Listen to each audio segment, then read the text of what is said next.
चलो next move करते हैं हम लोग डी ब्रॉगली हाइपोथेसिस पे। बहुत ही बड़ा कंट्रीब्यूशन है ना।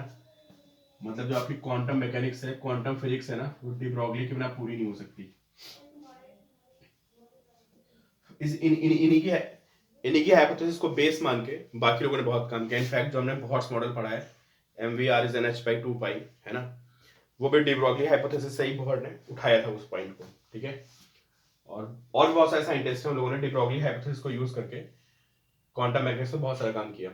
देखिए भाई, बहुत इंपॉर्टेंट रिलेशन है, वेरी वेरी इंपॉर्टेंट रिलेशन। ठीक है, इसके लिए इनको नोबेल प्राइज भी मिला था डी ब्रॉगली को। तो इन्होंने क्या बताया, इन्होंने क्या ऑब्जर्व किया, देखो इन्होंने ऑब्जर्व किया कि लाइट में क्या है,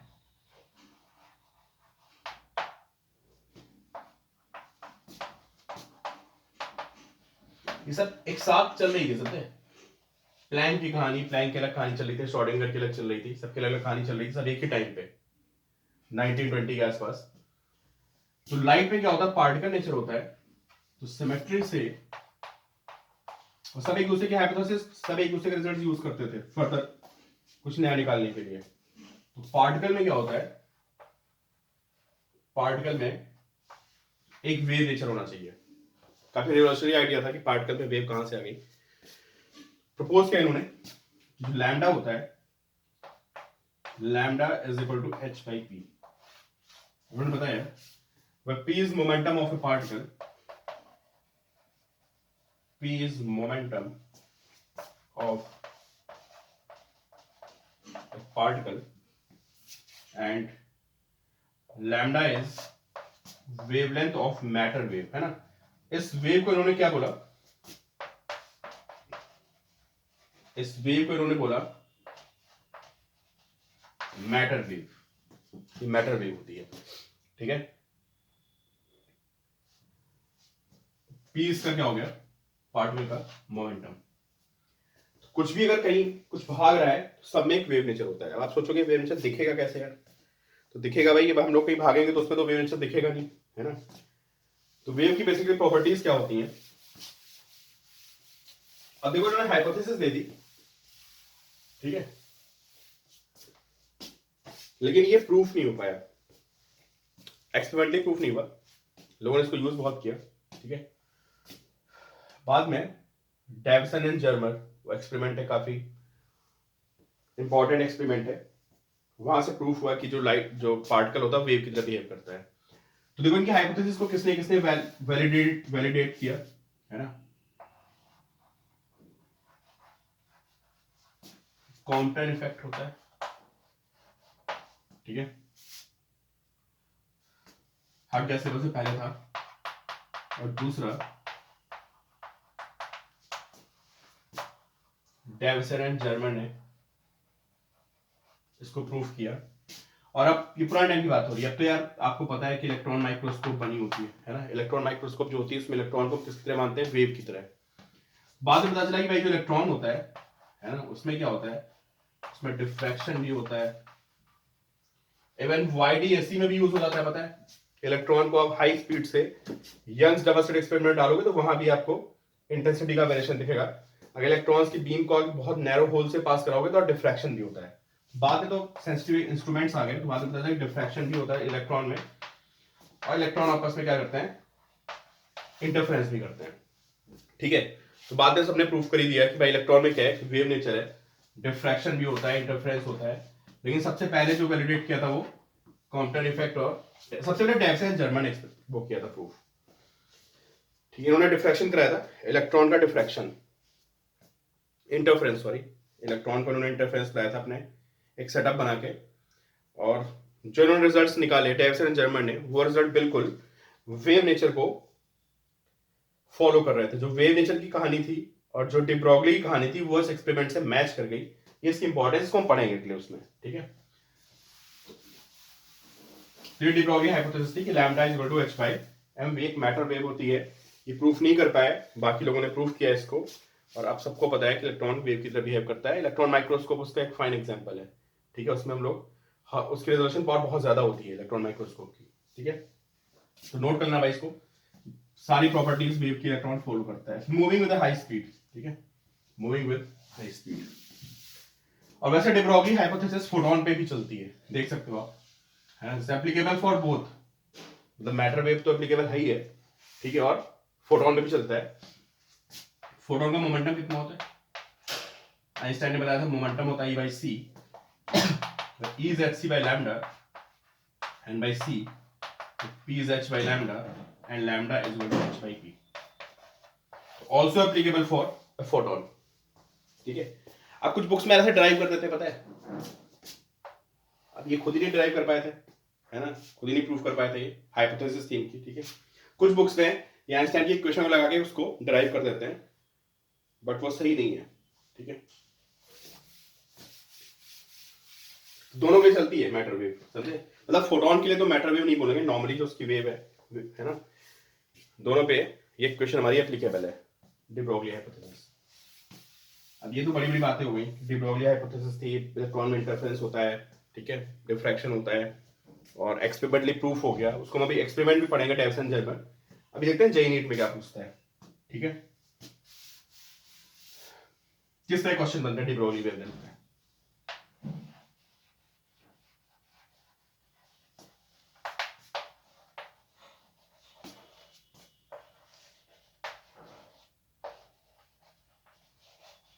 question based on de Broglie wavelength, इसको नॉर्मली पूछ सकता है आपसे, है ना, कि किसी पार्टिकल का मास और वेलोसिटी दे देगा, कहेगा इसका मोमेंट, इसकी डी ब्रोगली वेवलेंथ बताइए, मैटर वेव की wavelength, lambda is h by p,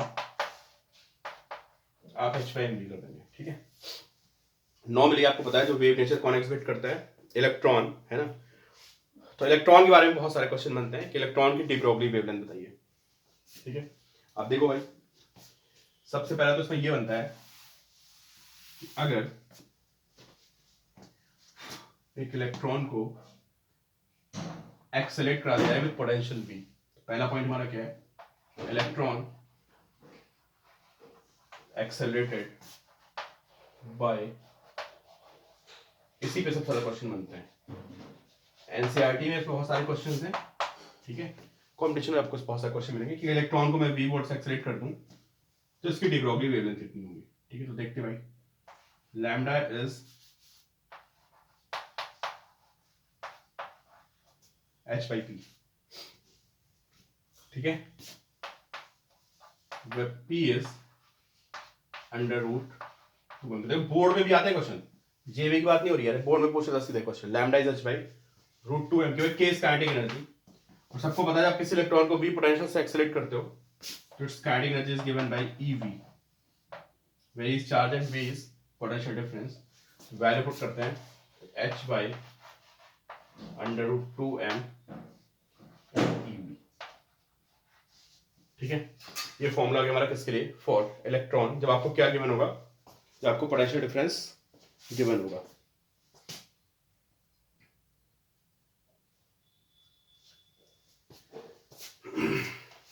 P निकालना है बेसिकली, समझे, मोमेंटम निकालना था हमें, और मोमेंटम अंडर रूट 2m कैसे निकल आएगा,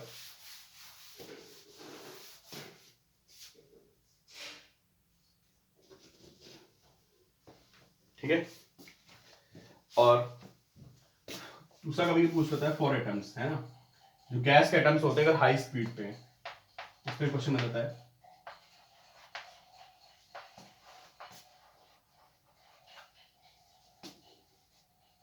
मॉलिक्यूल्स बेसिकली, है ना, gas molecules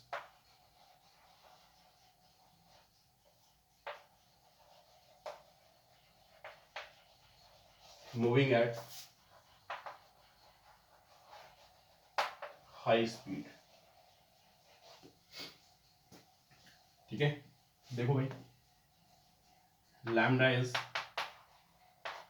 h by p, h by under root 2m के, case kinetic energy of particle, ठीक है। और काइनेटिक एनर्जी होती है ना, गैस मॉलिक्यूल्स की, वो होती है 3/2 kT, वह केस बोल्ट्जमैन कांस्टेंट। तो देखो दो बातें आ गई, काइनेटिक एनर्जी ये कैपिटल K हो गया, और यहाँ पे जो K क्या है, दिस इज बोल्ट्जमैन कांस्टेंट, इसकी वैल्यू पुट कर देते हैं, ठीक है। तो कितना आएगा, टेम्परेचर दिया होगा आपको, ठीक है, टेम्परेचर दिया होगा और अब गैस के मॉलिक्यूल्स की पूछेगा डी ब्रॉगली वेवलेंथ बताइए।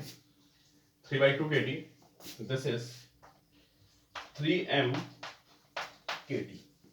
बट के इज बोल्ट्जमैन कांस्टेंट, आप सबको पता है कि के इज इक्वल टू क्या होता है, R/n होता है।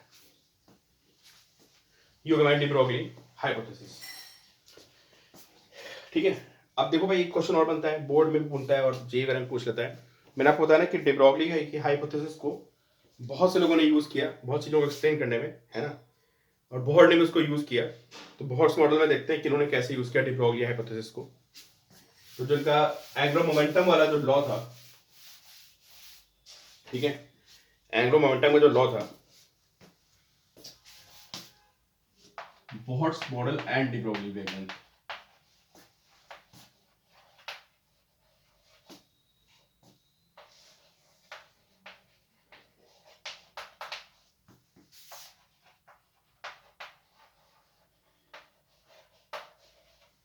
देखो इलेक्ट्रॉन को ना वेव की तरह माना, है ना। एक बात बताओ आप, एक वेव का कॉन्सेप्ट होता है कि अगर ये स्ट्रिंग है ना,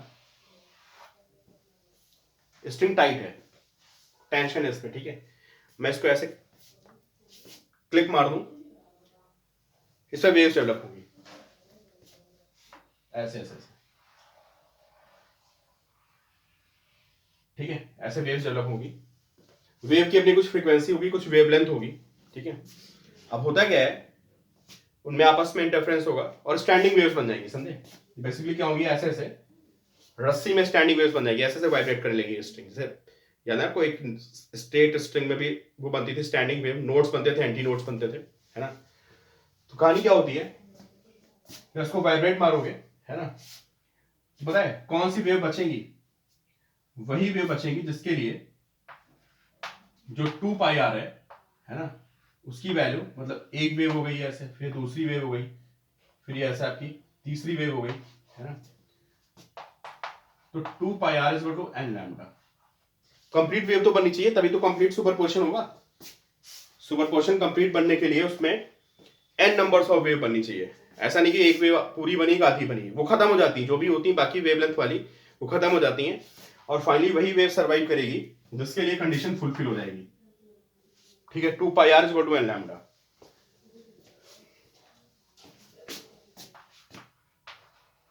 Only those wavelength survive,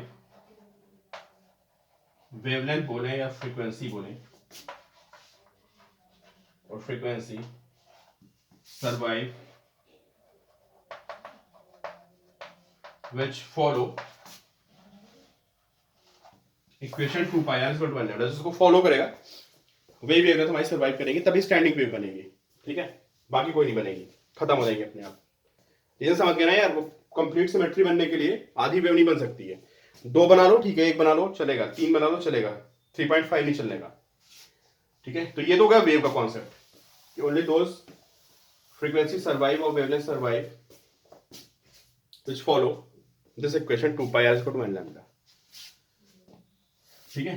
तो अब देखो बोर्ड ने क्या माना कि इलेक्ट्रॉन किसकी तरह है, इलेक्ट्रॉनिक वेव की तरह है। अब ये सब बातें चल रही थी ना यार, पार्टिकल नेचर, वेव नेचर, सब एक दूसरे का टेकते रहते थे, जिससे कहानी फिट बैठ जाए। बाद में तो प्रूफ होते रहता था, फिर क्या है, प्राइस तो मिल ही जाता था ना। 2πr इज n लैम्डा, ठीक है। अब यहाँ पे आगे डी ब्रॉगली वेवलेंथ, कि इसको सर्वाइव करने के लिए ये वेवलेंथ होनी चाहिए। इलेक्ट्रॉन को अगर मैं किसकी तरह ट्रीट कर रहा हूँ, इलेक्ट्रॉन को मैं मैटर वेव की तरह ट्रीट कर रहा हूँ, तो ये तो वेव का कॉन्सेप्ट हो गया। अब आ गया डी ब्रॉगली कॉन्सेप्ट, कि अगर इलेक्ट्रॉन ऐसे भाग रहा है, घूम रहा है, तो इसके साथ एक वेव एसोसिएटेड होगी, उसका लैम्डा होगा h/mv। r mv को उधर ले आते हैं, तो mv r is equal to nh/2π। तो जो डी ब्रॉगली की हाइपोथेसिस थी कि angular momentum is integral multiple of h/2π, है ना, ये बेसिकली आपका क्या था, मतलब जो बोहर्स मॉडल में ये आपका था mv r इज h/2π, ये बेसिकली कहां से उठाया गया था, ये आपका डी ब्रॉगली हाइपोथेसिस, ठीक है। वेव नेचर, इलेक्ट्रॉन का वेव नेचर, है ना, मैटर वेव को मानते हुए ये पॉइंट यहां से पिक किया बोर्ड ने, mv r is h/2π। Board में आ जाता है भाई, ठीक है। तो ये डी ब्रोगली की हाइपोथेसिस होगी। बाकी श्रोडिंगर वगैरह ने भी बहुत सारा उठाया है, उससे आपको पढ़ने की जरूरत नहीं है, कभी फिजिक्स बहुत हाई लेवल पढ़ोगे, सब चीजें पढ़ोगे आप, ठीक है। अभी हमारा काम से चल जाएगा। जे में समझ गया ना, जे में तो बहुत आसान से क्वेश्चन बनता है, डी ब्रोगली वेवलेंथ पे आता बहुत है, ठीक है। अब इस पे देखो, बड़ा इंपॉर्टेंट क्वेश्चन है, मैं जस्ट ढूंढता हूँ एक सेकंड, आपको करा देता हूँ। वेरी वेरी इंपॉर्टेंट क्वेश्चन है, फिर रह जाएगा वो।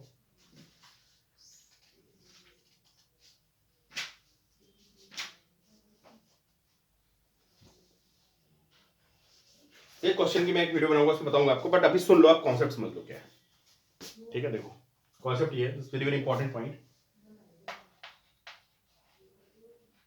ठीक है।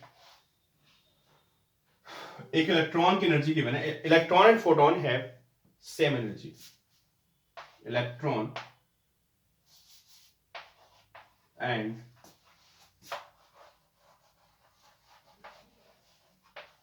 Photon they have same energy, ठीक है। अब आपसे पूछता है इनकी वेवलेंथ में क्या फर्क होगा, बताएगा नहीं आपको, ठीक है। वेवलेंथ पूछेगा बस, वेवलेंथ में क्या फर्क होगा, ठीक है। तो आपको पता है फोटोन भी उसको फॉलो करता है, किसको, फोटोन भी फॉलो करता है डी ब्रोगली वेवलेंथ को, और इलेक्ट्रॉन भी इस कॉन्सेप्ट को फॉलो करता है, ठीक है। अब देखो करना क्या बताए, एनर्जी दोनों की सेम है। पहले बात करते हैं फोटोन की। तो आइंस्टाइन ने बता रखा है कि जो एनर्जी होती है कितनी होती है hc बाय लैम्डा। आप अगर आप लैम्डा निकालोगे तो आप hc बाय ई कर दोगे, आ जाएगी वेवलेंथ, ठीक है। अब आप लोग यार एग्जाम में बहुत प्रेशर में होते हो, है ना, तो गलती हो जाती है। अब फोटोन की एनर्जी भी ई है, सॉरी फोटोन की एनर्जी ई थी तो लैम्डा ही आ गया, इलेक्ट्रॉन की एनर्जी भी ई है, तो कभी कभी आप गलती से क्या करते हो ना, आप बोल देते हो कि दे हैव सेम वेवलेंथ, ठीक है।